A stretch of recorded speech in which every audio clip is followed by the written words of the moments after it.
The sun had barely risen over the rolling hills of the farm when chaos erupted. The chickens in the coop exploded into a cacophony of clucks and screeches, their panic slicing through the quiet dawn. Thomas Reed, a weathered farmer in his late 40s, jolted awake in his small bedroom. His heart raced as he yanked on his worn boots, the laces still untied, and stumbled out the back door, the cold morning air biting at his skin.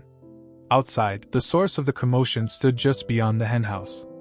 A wolf, massive and unyielding, planted its paws in the soft, muddy earth. Its silver-gray fur caught the faint light, and its yellow eyes gleamed with a sharp, unreadable intensity.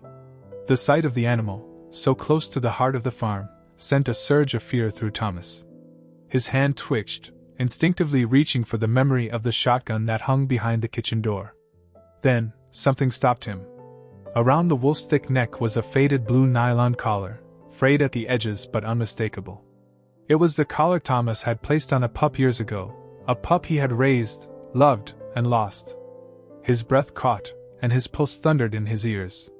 The wolf did not move, its gaze steady, as if it knew him. Thomas stood frozen, the weight of a long-buried memory crashing over him like a wave. How could this creature, this wild thing, be here now, wearing a relic from a time Thomas thought was gone forever? Thomas stood rooted to the spot, the muddy ground cold beneath his boots. The wolf's yellow eyes held his, unblinking, and the faded blue collar around its neck seemed to pulse with a life of its own. Years ago, Thomas had found a pup, half dead by the stream that cut through his land. The creature had been small, its fur matted with blood and mud, its body trembling from a storm that had raged the night before. Thomas had carried it home, cleaned its wounds, and fed it scraps from his own plate. He named it Rune, after the strange markings on its back that looked like ancient carvings.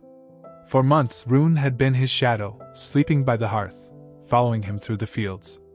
But as the pup grew, its wildness became clear, its eyes too sharp, its movements too restless. One spring morning, Rune was gone, leaving only the empty collar behind. Thomas had mourned the loss, certain the wild had claimed him. Now this wolf stood before him, larger and stronger, but with the same scar above its left eye, the same white streak across its back. Thomas's chest tightened, a pang of grief and wonder mixing into something heavy. The wolf took a single step back, not in fear but in caution, as if testing whether Thomas would reach for the gun. He didn't. He couldn't. Days passed, and the wolf did not leave. Rune, if it was truly him, lingered at the edges of the farm, a shadow among the trees. Thomas watched from the porch each evening, his breath visible in the chilly air. The wolf never approached the house, but it never strayed far either. It moved with purpose, its massive form slipping through the underbrush, always watching. Thomas began leaving food, raw meat from the butcher, bones from the stew, on a flat stone near the stream. Each morning, the stone was bare, the offerings gone. The chickens grew quiet, their panic replaced by an uneasy calm. The old farm dog, Bess, stopped her restless barking at night.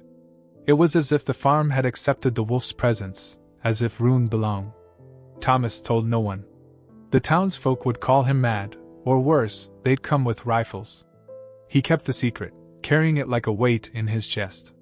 One night, coyotes yipped too close, their hungry calls circling the pasture. Thomas gripped the porch rail, fear for his livestock rising.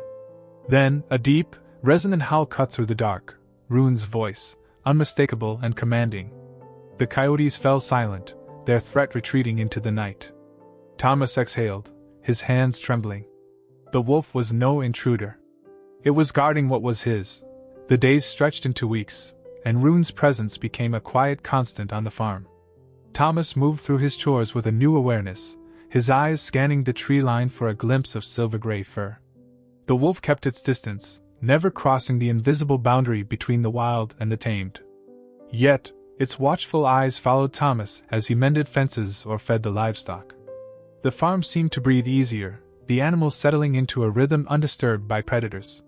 Thomas's heart, however, was less steady. Each sight of Rune stirred memories of the pup he'd raised, its playful nips, its warmth curled against him on cold nights. Those memories carried a sting, a reminder of the loss when Rune had vanished. Now, the wolf's return felt like a second chance, but also a fragile one. Thomas wondered what had brought Rune back. Had the wild grown too harsh, Or was it something deeper, a thread of loyalty unbroken by years? He left larger portions of meat by the stream, noticing how Rune's frame, though powerful, bore the lean edge of a creature surviving alone. The act of feeding felt like a promise, a silent vow to honor whatever bond remained. At night, Thomas lay awake, listening for the wolf's low breath beyond the walls, his chest heavy with a mix of hope and dread. Thomas walked the farm one autumn morning and found small wolf tracks near the barn, lighter than Rune's. He followed them to a thicket and saw 2 wolf pups curled in a hollow under a log. Their gray-brown fur was thin, their eyes wide with fear. Rune stood nearby, watching Thomas. The wolf had brought his family to the farm. Thomas's chest tightened with awe and worry. He began leaving extra meat by the stream, watching Rune guide the pups to eat. The farm remained calm, the livestock safe, but Thomas felt the weight of protecting a pack. He kept their existence secret, knowing the townsfolk would fear wolves so close. Each night, he checked the thicket, ensuring the pups were safe. Rune's presence, once a solitary comfort, now carried the responsibility of a family. Thomas's heart ached with the realization that Rune had chosen his land as a sanctuary, trusting him to keep it safe. One night, a human whistle came from the woods. Thomas dimmed his lantern and saw Clara, a woman from town who had helped him care for Rune years ago. She stared at Rune and the pups, her face pale. She explained that Rune was part of a wildlife study, tagged with a tracker and the collar Thomas thought was his. Clara had been tracking Rune's movements and found him here. She faced the choice: report the pack, risking their removal, or keep Thomas's secret. Her hands shook as she admitted she cared for Rune too. Thomas's stomach dropped. The collar wasn't a symbol of their bond, it was a tool of control. He feared losing Rune and the pups to the researchers. Clara's silence hung heavy, her decision unclear. Thomas stood in the dark, his heart torn between his love for Rune and the threat of losing him again. Thomas's days became a careful dance of secrecy. He left meat for Rune and the pups, checking the thicket each morning to ensure their safety. Clara visited often, her presence both a comfort and a threat. She hadn't reported the pack, but her silence felt fragile, like a promise that could break.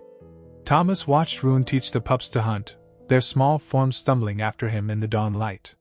The farm remained untouched by predators, Rune's deep howls keeping coyotes at bay. But tension grew in Thomas's chest. He knew the tracker in Rune's collar could betray their location at any moment. One morning, he found Clara by the stream, her eyes red. She confessed the research team was closing in, their equipment picking up Rune's signal. She had delayed them, but time was running out. Thomas's heart sank. He looked at the pups, now stronger but still vulnerable, and felt a deep ache. Rune's trust in him was unwavering, yet he could not protect them from the world beyond the farm. The end came quietly. One night, Thomas woke to silence. No howls, no rustle of paws.